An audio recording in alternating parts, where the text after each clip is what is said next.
stones, all that we fought for. Homes, places we've grown, all of this are done for. We live in a beautiful world. Yeah, we do, yeah, we do. We live in a beautiful world.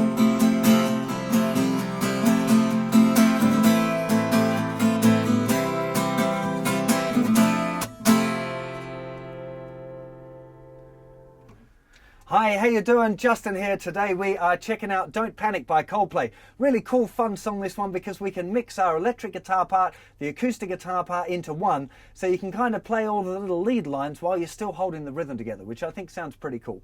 So what we want to start off with is an F major 7th chord. There'll be nothing on the thicker string, then 3rd fret, 2nd fret, 1st fret, open string, 3rd finger, 4th finger, 2nd finger, 1st finger, and the open string. With the thickest string, you can play the bass note if you like with your thumb reaching over to the 1st fret of the thickest. If you want, I don't really hear that on the record, so I'm not doing it, but you might want to do that if you like the sound of the bass note on your F chord. Now, the whole riff comes from lifting off your 2nd finger from that chord. So to do that, the first thing you want to do is make sure that you can get that open G string. You got to make sure all of the notes are nice and clear there. If the little finger's quite easy to kind of lay over a bit too much, and then mute the 3rd string so it won't be ringing out, and then you won't hear the riff properly. So make sure you can get a good, be a F major 9 chord, I guess you'd call it, but just our F major 7, lifting off the 2nd finger. Now, what's really important here is that you get the rhythm of it right and the hammer-ons in the right place.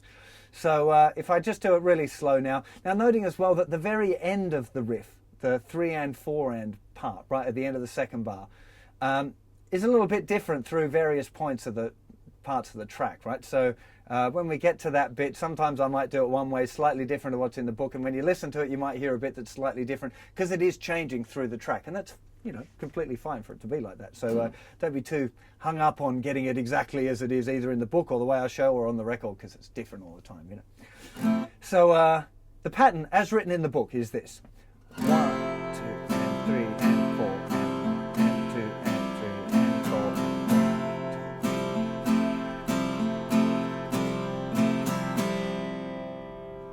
Right, so it's all I'm doing is getting the strumming pattern right and lifting off the 2nd finger. So let's go through what's going on there. So it's beat 1 is just a regular normal strum.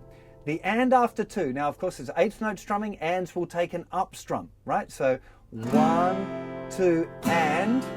Right, and for that one, we've lifted off our 2nd finger. And on beat 3, our hand's going to move down. We're not going to strum, and our 2nd finger's going to hammer onto that 2nd fret there. Right, it's really important that you kind of try and keep that hand moving, but you're going to hear that note, but you're not actually going to strum it, right? So don't overthink it, right? But that's the thing that most people struggle with, is that idea of having a hammer on when their hand's moving down. So we got 1, 2, and 3, and. So up, hammer, up. Right? That's the bit that the main feeling of that riff, right? 1, 2, and 3, and 4, and 1, and it continues. So it does that little trick twice. 1, 2, and 3, and 4, and 1, and. Now the last part of the 2nd bar, we've got the and after 2, the finger's off again, just as it was in the 1st bar, but we're not hammering it down this time. We're going to have 2, and 3, and 4, and. So we're going to put it down on the and after 3, which will be an upstroke, and then 4, and the fingers coming off again. So easiest just to listen to it now. So I'll do it slowly. 1, 2, and 3, and 4, and 1, and 2, and 3, and 4, and 1, 2, and 3, and 4, and 1, and 2, and 3, and 4.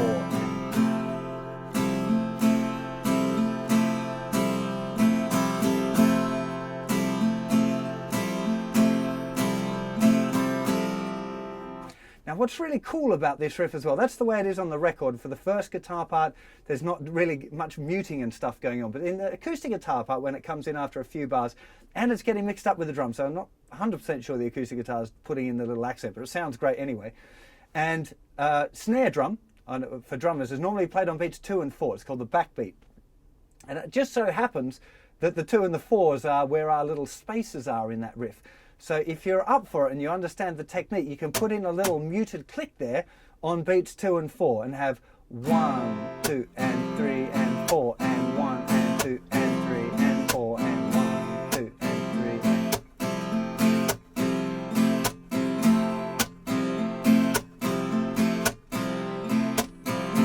3.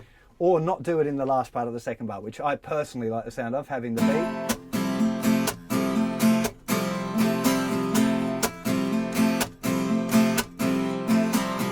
So you don't have to have it in that last part if you don't want. So that's the big deal. That's the main riff of the tune, right? Now, once the verse starts, we're moving to an A minor chord. To a C chord, to the riff. Again, A minor, C, riff. Now the strumming, for the verse part, for the A minor and the C, down, down, up, down, down, down, up, down, riff. Down, down, up, down, down, down, up, down, and riff. I feel like I'm doing an aerobics class or something. So that's that part. So A minor, sinking like C, all that we F major 7. A minor places we see, all of us are F major 7.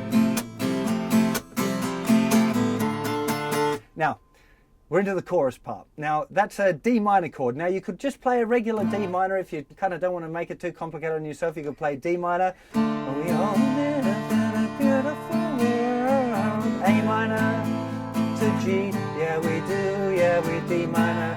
We live in a beautiful world to F major 7. And then we're back into the little verse sequence.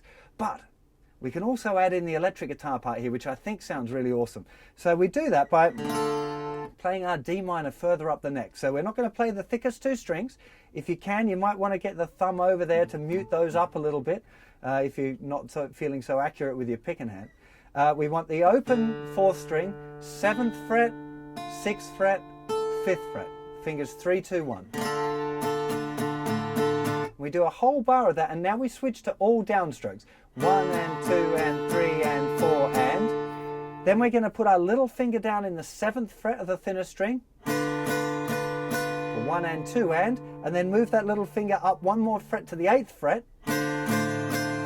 for 3 and 4 and. So 1 and 2 and 3 and 4 and 1 and 2 and 3 and 4 and. You can hear that little melody line getting picked out. We live in a beautiful world. A minor 2, 3, 4, G.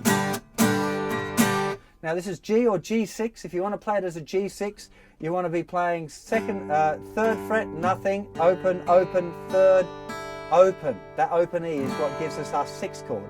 You can also play it just all open strings except for the bass note. I think it sounds better to have the D in there personally. So that's it. That will be our G6. Now, if you're doing all downstrokes, A minor, 1 and 2 and 3 and 4 and 2 and 3 and 4 and 1 and 2 and 3 and 4 and would be the little accent pattern that you've got to pick up on the G6.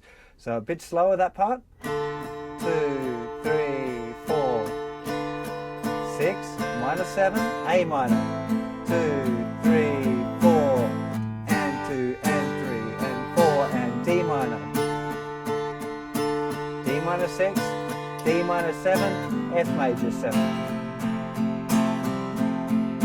Little bit of action lifting off your 2nd finger if you want. You can lift off the 1st finger too, sounds kind of nice, but it's not on the record. So if on that.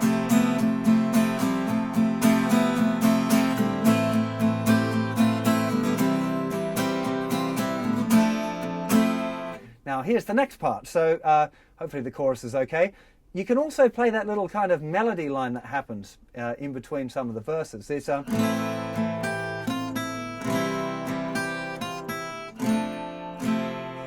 kind of cool, right? So we can play a regular open A minor chord, but we put our little finger down on the 3rd fret of the thinner string. Not straight away, A minor first. Then little finger down on the 3rd fret. Then we make our first finger into a little bar. So we got the note F, 1st fret, thinner string, and then back to regular A minor. 1, 2, and 3, and 4. 1, 2, and 3, and 4. Down, up, down, down, up, down. Then we do the same thing but with a C chord. So little finger going down in the 3rd fret, little bar with the 1st finger, and then off. Now the F major 7, if you want to get the melody line, a little bit more complicated. I'm putting the bass on now with the thumb, but you don't have to. Let's assume not. Thickest 2 strings, nothing on them, and then 3, 2, 3, open. Major 13, I guess, F major 13.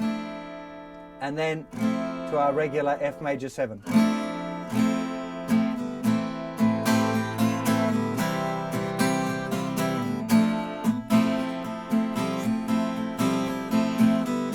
It's just a nice little kind of addition that you can add in if you want. So let's go through now, just play that whole thing just kind of nice and slowly, and I might talk a little bit through. Here we go. So the intro first.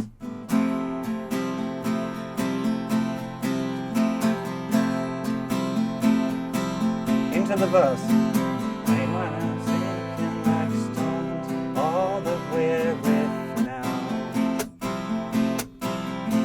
A minor places where C, all of us are at major 7. Into the chorus, D minor.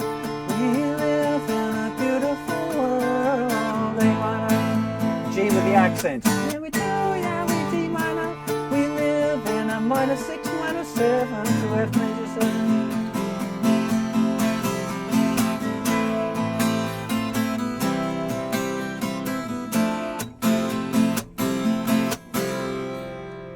So you can see there, we've got quite a lot of action going on here. It's a simple song, beautiful song in fact, but there's all these different little parts that you can choose to add in or not. You could keep it simple, just play regular D minor instead of the little fill up the neck and leave off some of the accents if you want, but why you'd want to do that, I'm not sure. I think it sounds great like that with all of those little parts in.